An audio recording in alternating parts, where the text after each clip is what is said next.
Sa silangan ng bayan, isang bughaw, kalayaang ipinaglalaban, kapuluan ng araw, islay saksi sa digmaan ng kapangyarihan, pilak at ginto, kalikasan ng bayan, Luzon at Visayas, tapang ay ipinamalas.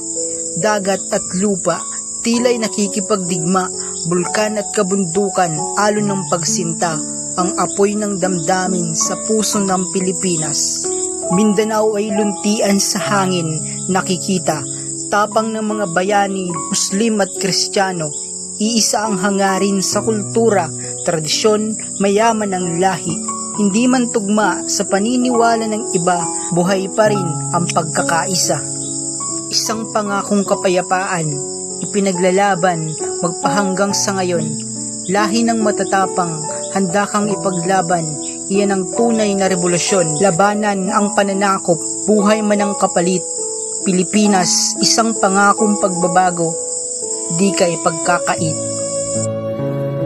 Bawat hibla ng habin ng watawat, gawa sa dugot pawis, kahit mapunit ay muling hahabiin ng dangal at pagtangis. Tila dahon na naglalagas, ang kasaysayang puno ng hinagbis. May mga punlang uuspong ng pag-asang labis.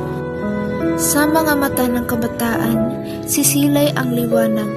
Sisibol ang bagong mga leader, may tapang at tatag. Tinig para sa kasarinlan ay di mababasag. Karapatang pantaoy, ilalaban, di patitinag. Mga bakas ng sugat ng kahapon ay paghihilumin. Pinapangarap na kalayaan, pag-aalabin. Sa gitna ng dilim, magliliwanag mga tagapagmana ng bituin. Sisilong ang lahat sa diwa ng pagkakaintindihan, magkakaiba man ay pag-iisahin. Mundong may respeto at pagkakaisa, may unawaang di papawiin ng sigwa, mithiin ay iisa. Kapayapaan at katahimikan, sa araw man o gabi mariwasa.